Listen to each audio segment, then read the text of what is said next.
My name is Blake Moore, Natural Resources and Horticulture Agent. Hey, I'm Dan Severson, Ag Agent. I'm Jake Jones, Kent County Ag Agent. And I'm Katie Young, Digital Content Specialist. Welcome to Extension 302.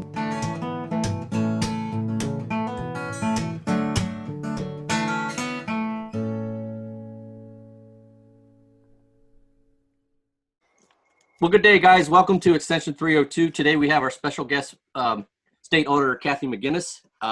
She is a state auditor since 2018. She is Delaware grown and is a Cape Henlopen High School graduate. She was the first female auditor of accounts in the state of Delaware, and she's a certified fraud examiner. She was also a local business owner, and I'm not sure if she still owns her businesses or not, but they were down in Rehoboth, and she was also a Rehoboth Beach commissioner.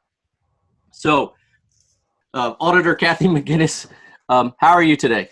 Good. How are you? I am good. So we're going to start this all off. Question of the week is for you, since you're down around the beach. Auditor McGuiness, what's your favorite beach food?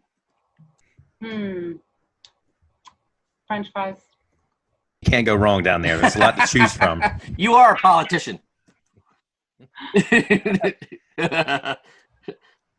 All right. What is the auditor's office and what is the role of the state auditor? Well, I'm glad you asked that. I've had folks call me looking for their tax return. So I'd say 9 out of 10 people that are even aware we have a state auditor and an office don't know what we do. We are kind of dubbed the fiscal watchdog.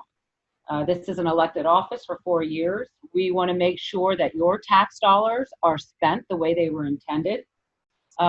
We do agreed upon procedures. We're known for our investigations. We've had a hotline for over 20 years. So we do all, and special reports. Thank you. I didn't know, again, as you mentioned earlier, most folks don't know about the role of the auditor's office. And this has been very informative for myself, and I'm sure the listeners as well. We appreciate what you guys are doing. Can you give us the definition of scam or fraud? Sure. Fraud is something that's intentional or deliberate. It's an act to deprive someone else of money or their property.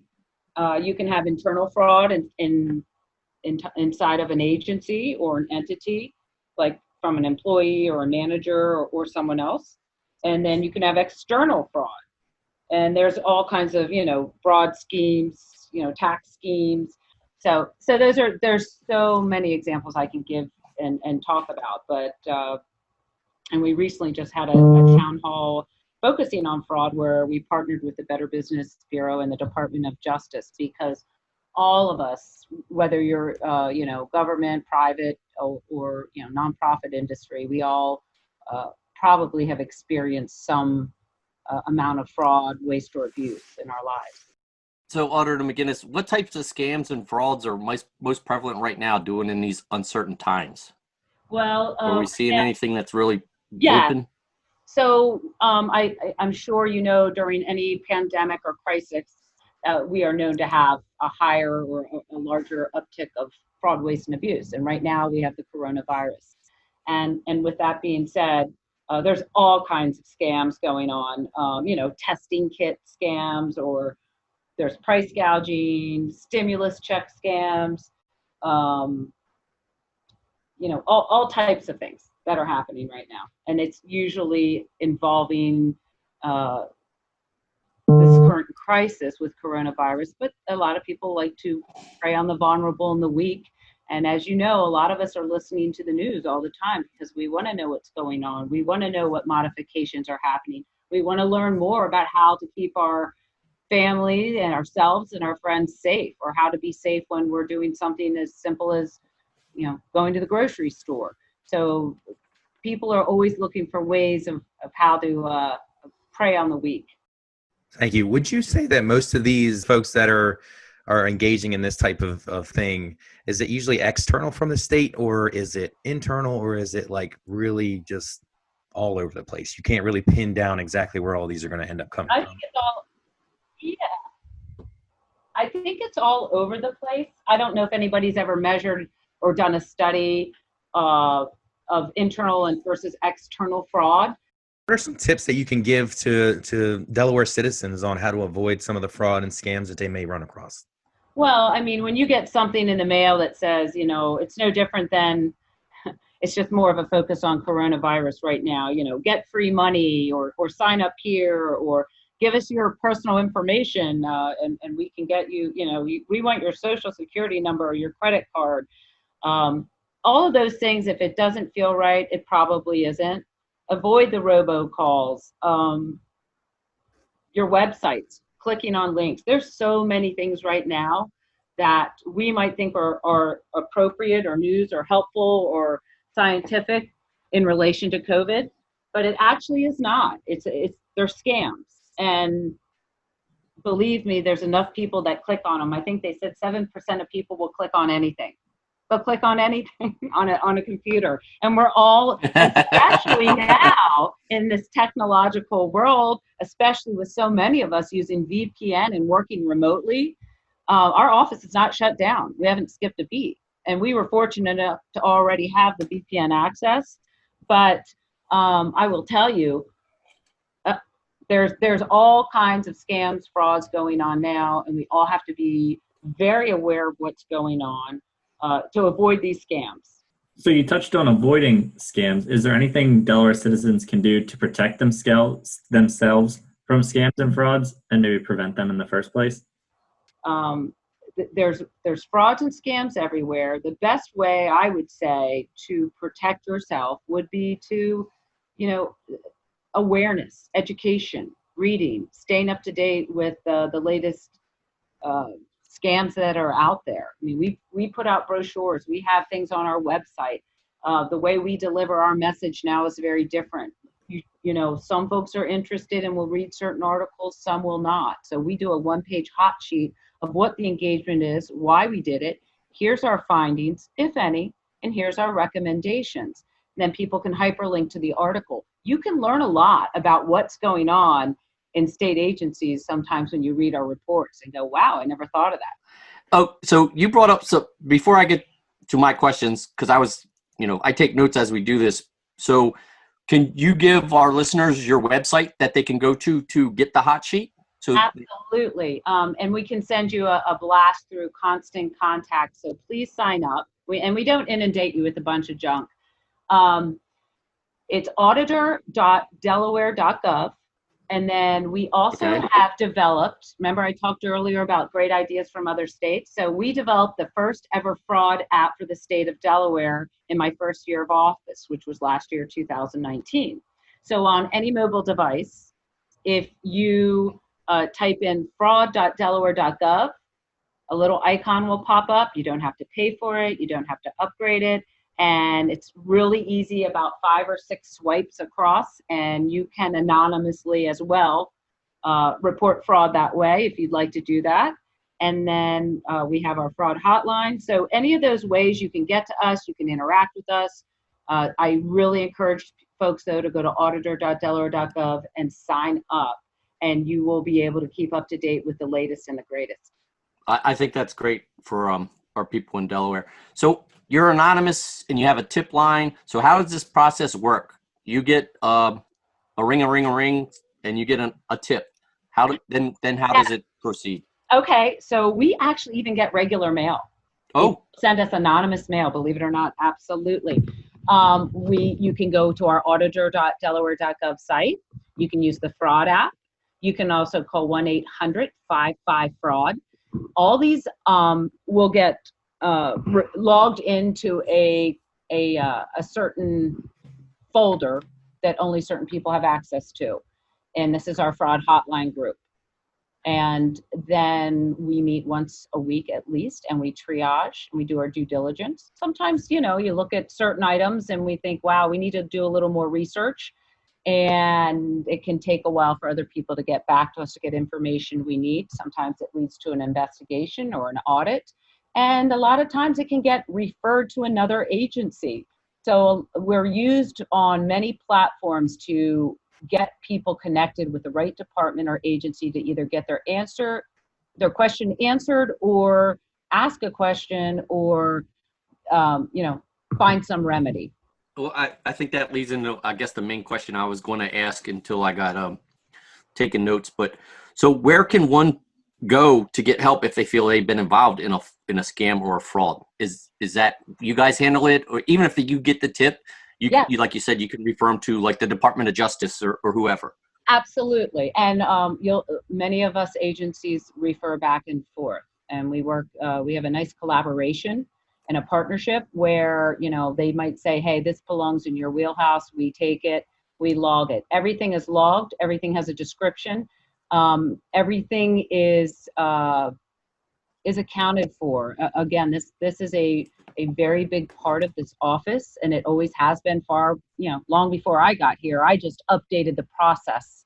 So I like to, when it possible, somebody does leave their name or email, even if they don't want to be a part of the conversation, we do like to acknowledge them. So we're trying to hold ourselves accountable as well as other agencies when we refer it out. This is great. It's like your office is our conscience. It's keeping us all honest, and that's fantastic. Well, we try. And so what are the consumer's rights in regards to scams and frauds? Well, I mean, it depends on what it is. We don't really get involved with consumer rights as far as fraud, waste, and abuse. We just handle the incoming fraud, waste, and abuse in the best manner that we can, thoughtfully. Again, we do our due diligence, and then we would actually get it to where it needs to go or handle it ourselves. So would that basically go to like the Department of Justice or Better Business Bureau kind of thing? It could. Depending on the situation, I guess. Yes, depends. Yeah, that's a good extension answer. That's our favorite answer. It depends. It depends. Well, I mean, it's different if someone calls in and says that their coworkers stealing time and taking a 3-hour lunch break versus someone who says, hey, there's $1 million of something over here you might want to look into. So it's the whole gamut. It's a large, broad range, and we hear and see everything. All right. I guess I'm the one that's going to take us home. I have a couple more questions that are, just kind of fun, something to do with. First, I would like to say thank you. Like Blake, I'm echoing what he said as far as this has been very beneficial.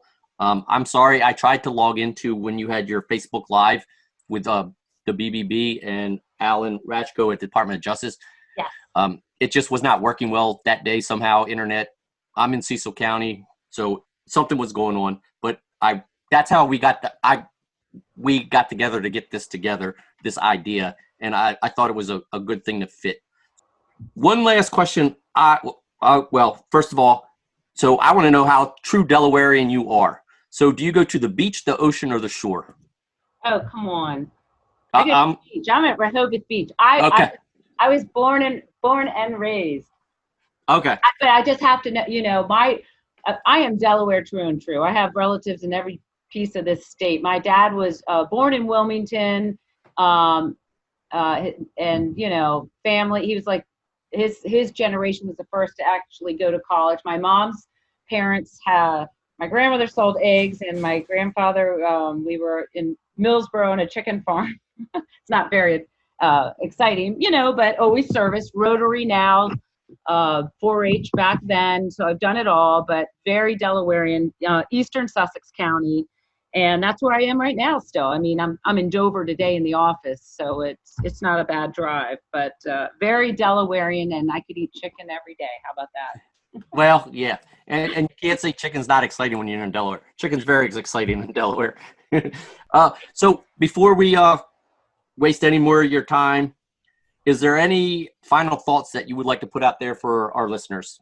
Oh, I'd like to thank you for actually taking interest in an office like this and showing the people that there is someone there who is having an office that's working very hard on behalf of the Delawareans and trying to have things be as efficient and effective, trying to make great recommendations, and even out of things that maybe aren't so positive in a report, that finding positive things to move forward, because we will all benefit. We all want to make sure that there are funds there for the things that we care about, especially now. These are going to be bad times. We're going to have economic issues. We have small businesses that are are trying to open and get back to work. And I had 2 small businesses myself. I'm a pharmacist as well. So I used to own and operate a pharmacy.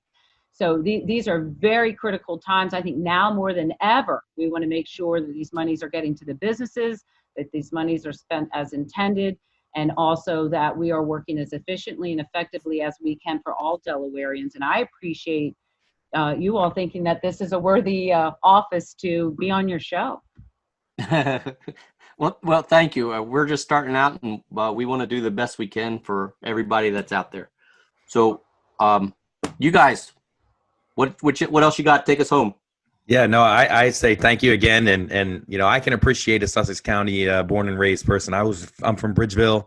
You guys have the best dumplings. That's right. That's right. I miss them. I moved up the street to Milford. My wife's from Dover. She tried to get me to go to Kent County, and I got her just inside the Sussex County line, so I'm still a Sussex County resident. Good. Cool. This has been great. One of our best interviews we've had in a long time. Oh, thank you. Well, you guys have made it very welcoming, very professional too. You don't have to lie to us. It's okay. That's right. I don't lie. That's because you can't see us. I can see a picture. There you go. And a J. Yeah. Well, thank you very much. And listen, anytime we're really excited. We've done some amazing things. We put ourselves on the map. I've gotten on some national committees. Just formed a task force in regards to COVID with Maryland, Pennsylvania, and New Jersey. So we talk once a week. We're sharing ideas and moving forward of accountability with funds, and just some good stuff. I'm sure you all have heard of Michael Horowitz, the Inspector General. He did some things pretty publicly recently. So we're on one of his task force as well for United States Oversight Committee, oversight.gov. Good. You're representing Delaware. Heck yeah. Rock on. Well, I guess without further ado, enjoy the rest of your day, ma'am. Okay. Thank you so much. Thank you. Yes, ma'am.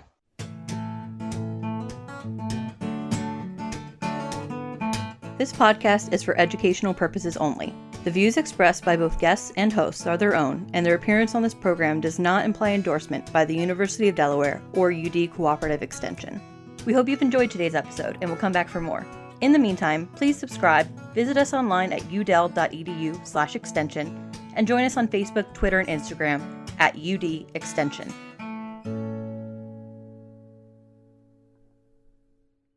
This program is brought to you by the University of Delaware Cooperative Extension, a service of the UD College of Agriculture and Natural Resources, a land-grant institution. This institution is an equal opportunity provider.